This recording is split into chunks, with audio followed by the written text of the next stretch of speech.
دل لگی کی گفتگو کرتا، اور کرنے کے بعد پھر فضالہ جو ہے وہ کعبے کے طواف کے لیے جاتا، کعبے کا طواف کر کے فضالہ پھر پلٹتا اور واپسی کے اندر پھر اسی خاتون کے گھر کے پاس وہ رکتا، اور رکنے کے بعد اس سے گفتگو میں مصروف ہو جاتا، ہنسی مذاق کرتا اور پھر اپنے گھر چلا جاتا۔ ایک روز گھر سے نکلا، راستے میں اس خاتون سے اس نے دل لگی کی، ہنسی مذاق کی، اور ہنسی مذاق کرنے کے بعد جب کعبے کے صحن میں پہنچتا ہے تو فضالہ نے دیکھا آقائے کریم رؤوف الرحیم علیہ تحیت و تسلیم تنہا کعبے کے طواف میں مصروف ہیں۔ فضالہ کے دل میں چور تھا، آقائے کریم صلی اللہ علیہ وسلم کے لیے دل میں نفرت موجود تھی۔ فضالہ نے سوچا یہ وقت ایسا ہے کہ تنہا حضور طواف کر رہے ہیں، میرے پاس چھری ہے، میں اس کے ذریعے شمع نبوت کو معاذ اللہ اگر گل کر دوں تو کوئی حضور کا ساتھ دینے والا نہ ہوگا۔ فضالہ اسی نیت سے حضور صلی اللہ علیہ وسلم کے ساتھ طواف کعبہ میں مصروف ہو گیا۔ جیسے ہی حضور کے قریب پہنچا، آقائے کریم نے فرمایا فضالہ کیا سوچ رہے ہو؟ فضالہ کہتا ہے کچھ بھی نہیں، اللہ کا ذکر کر رہا ہوں۔ رسول اعظم نے سنا تو ارشاد فرمایا فضالہ کعبے کے سامنے اتنا بڑا جھوٹ، اور اس کے بعد فضالہ کے سینے پر میرے آقا نے اپنا ہاتھ مبارک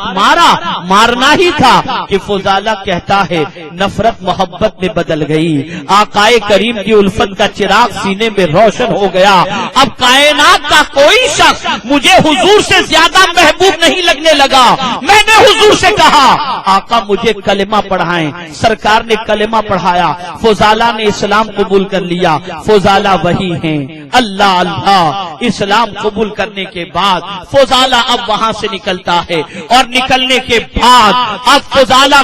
کعبہ شریف کا طواف کر کے جب اسی راستے سے جا رہا ہے جس راستے سے آئے تھے، اللہ اکبر، فضالہ جب جا رہے تھے اس خاتون کے مکان کے قریب سے گزرے، اللہ اللہ، خاتون اپنے حضرت فضالہ کے انتظار میں بیٹھی ہوئی تھی۔ حضرت فضالہ جب اس خاتون کے مکان کے قریب پہنچے اور قریب پہنچ کر کے روکے نہیں، جانے لگے، عورت نے آواز لگائی فضالہ کیا بات ہے؟ جب تم آئے تھے تو کہیں میں نے زیادہ مذاق تو نہیں کر لیا جس سے تم ناراض ہو گئے ہو؟ اگر میری کوئی غلطی ہو گئی ہو تو مجھے معاف کر دو۔ فضالہ تھوڑی دیر بیٹھو تو صحیح، کچھ گپ شپ ہو جائے، کچھ مذاق مستی ہو جائے۔ حضرت فضالہ رکتے ہیں اور ارشاد فرماتے ہیں، نگاہیں جھکی ہوئی تھی اور ارشاد فرماتے ہیں اے خاتون سن لے، اب فضالہ تیرے کام کا نہیں رہ گیا۔ جب تک فضالہ کے سینے میں نبی کی محبت کا چراغ روشن نہ تھا، وہ تیری محبت میں گرفتار تھا۔ اب آقا کی محبت نے سینے میں گھر کر لیا ہے، اب میں تیری محبت کے اندر گرفتار نہیں ہوں۔ اب فضالہ تیری طرف نگاہ اٹھا کر کے بھی نہیں دیکھ سکتا، اس لیے کہ فضالہ نے اپنا دل محمد عربی کو دے دیا ہے، تاجدار کائنات کو دے دیا ہے۔ ایک عظیم فکر حضرت فضالہ نے عطا فرمائی، اگر تم عاشق رسول ہو تو ہر ایک پر اپنی محبت کا اظہار نہ کرو، ہر ایک کو اپنے آپ میں عشق کے اندر گرفتار نہ کرو، اور ہر ایک کی محبت کو دل میں جگہ نہ دو۔ اگر دل دینا ہے تو مکین گنبد خضرا کو دے دو، تاجدار کائنات کو دے دو، انیس بے کسا کو دے دو، چارہ ساز درد منداں کو دے دو، رحمت للعالمین کو دے دو۔ اعلیٰ حضرت عظیم البرکت کے پاس ایک ہی دل تھا، اور خود ہی فرماتے ہیں خدا کی قسم اگر اس دل کو چیر کر دیکھا جائے تو ایک پر لا الہ الا اللہ ہوگا اور دوسرے پر محمد الرسول اللہ۔ آج ہم سنیوں پر فکر کسے جاتے ہیں، محبت رسول کے دعوے داروں پر کیچڑ اچھالا جاتا ہے۔ وجہ کیا ہے؟ وجہ سب سے بڑی یہ ہے کہ ہم نے دعویٰ بہت بڑی محبت کا کیا، لیکن صحیح معنوں میں کما حقہ جیسی محبت دل میں ہونی چاہیے، اور اس محبت کے جتنے تقاضے ہیں ان تقاضوں کی تکمیل کے اندر ہم کامیاب نہ ہو سکے۔ اے رسول اعظم صلی اللہ علیہ وسلم کے پیارے دیوانوں، اعلی حضرت عظیم البرکت امام عشق و محبت اپنے دل کے حوالے سے کہتے ہیں جانتے ہیں آپ دل کو قرار کی ضرورت ہوتی ہے. دل کہتے ہی اسے ہے جس کی ایک حالت نہ ہو اس کی حالت بدلتی رہتی ہے. قلب کے معنی ہوتا ہی یہ ہے کہ ایک حالت نہیں رہتی اس کی، بدلتی رہتی ہے اس کی حالت. کبھی آپ دیکھتے ہوں گے کہ دل بہت غمگین ہو چکا ہے، کبھی دل بہت خوش ہو جاتا ہے، اس کی حالت یکساں نہیں ہوتی، بدلتی رہتی ہے. لیکن جب آدمی کا دل ٹوٹتا ہے، جب آدمی کے دل میں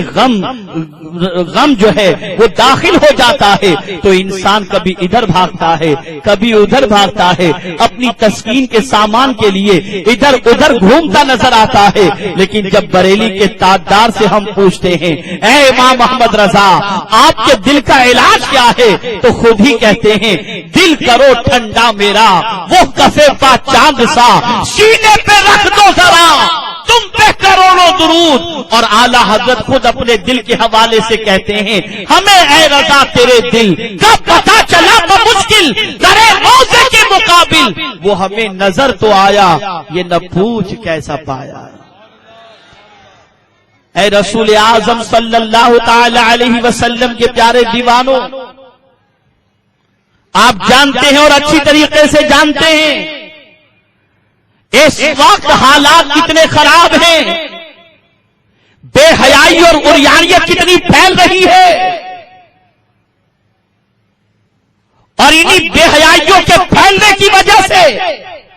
دہلی کی سرزمین پر جو ابھی گینگ ریپ کا واقعہ رونما ہوا اور جس بچی کا حال آپ نے اخبار کے اندر الیکٹرانک میڈیا کے ذریعے جانا ہوگا کہ موت کی وادیوں سے اسے گزرنا پڑا. جانتے ہیں آپ قرآن مقدس میں اللہ رب العزت نے وضاحت کے ساتھ بڑے واضح لفظوں میں فرمایا نعرہ تکبیر، نعرہ تکبیر، نعرہ رسالت، حضور مفکر اسلام، نعرہ تکبیر، نعرہ رسالت، علماء اہل سنت، مسلک اعلی حضرت حضور مفکر اسلام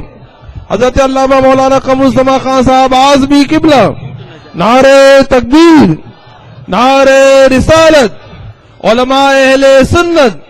مسلک اعلی حضرت سنی دعوت اسلامی، نعرہ تکبیر، نعرہ رسالت، فیضان حضور مفتی اعظم ہند، عطائے حضور حافظ ملت، نعرہ تکبیر، نعرہ رسالت. تشریف رکھیں.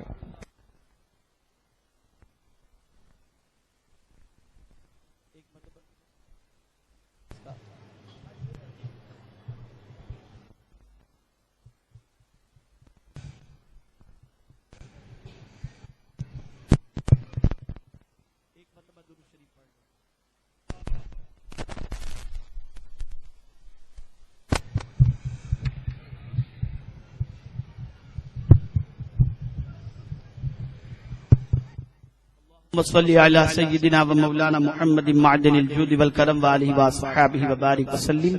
صلاۃ و سلام علیک یا سیدی یا رسول اللہ صلی اللہ تعالی علیہ وسلم. میرے پیارے آقا صلی اللہ تعالی علیہ وسلم کے پیارے دیوانوں، بس صرف 2 منٹ، اس کے بعد ہم اور آپ ایک ایسے عظیم خطیب سے خطاب سنیں گے جن کی خطابت نے دانشوران قوم و ملت کو صحیح سمت پر سوچنے کا سلیقہ عطا فرمایا اور جن کی خطابت سے بہت سارے گمگشتگان راہ ہدایت کو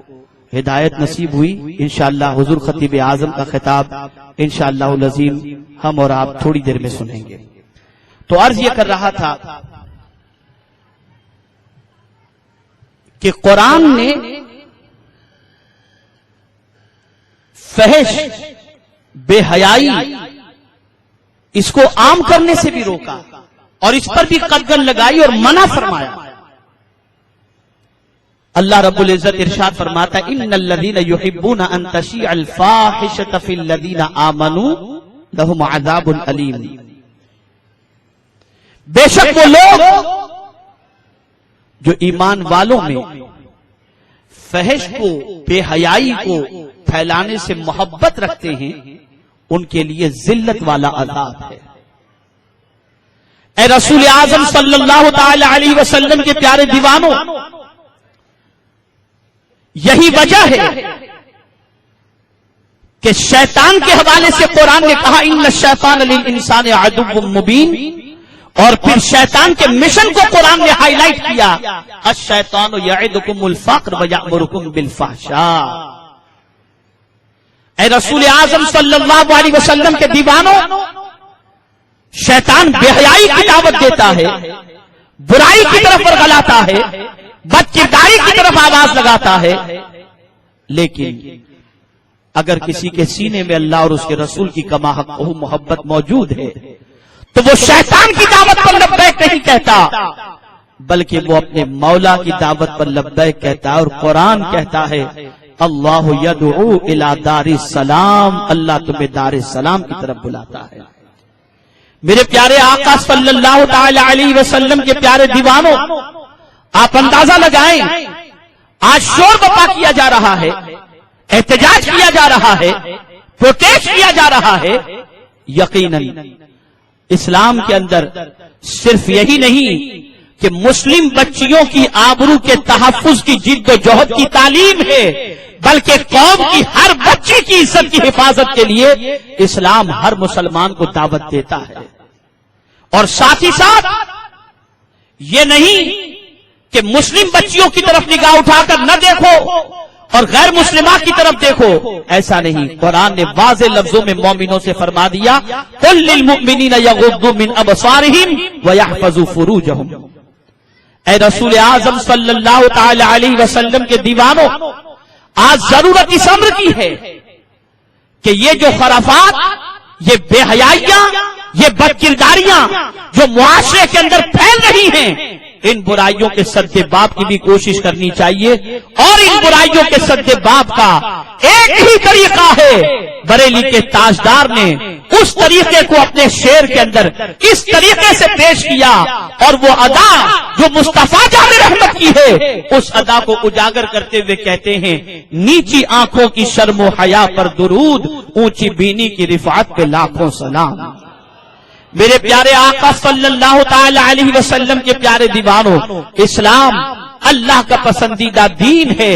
اللہ کا پسندیدہ دین ہے۔ اس کی طرف آؤ، اسے سمجھو، اور اس کے بعد اس کو سمجھنے کے بعد اس پر عمل کی کوشش کرو۔ میرے پیارے آقا صلی اللہ علیہ وسلم کے پیارے دیوانوں، اعلیٰ حضرت عظیم البرکت امام عشق و محبت نے اخلاص کی تعلیم دی، عشق رسول کی تعلیم دی، تمسک فی الدین کی تعلیم دی، رد بدعات و منکرات کیا، اور اعلیٰ حضرت عظیم البرکت نے روئے زمین پر بسنے والے انسانوں کو آقائے کریم صلی اللہ علیہ وسلم کی محبت میں اتنا گرفتار کر دیا کہ رسول اعظم صلی اللہ علیہ وسلم کی محبت میں جینا اور ان کی محبت میں مرنا، یہ ایک مسلمان کی زندگی کا سب سے بڑا مقصد بن جائے۔ یہی اعلیٰ حضرت کا پیغام تھا۔ اللہ رب العزت تاجدار بریلی کے نقش قدم پر ہم سب کو چلنے کی توفیق نصیب فرمائے، اور رسول گرامی وقار صلی اللہ علیہ وسلم کی محبت میں جینے مرنے کی توفیق نصیب فرمائے۔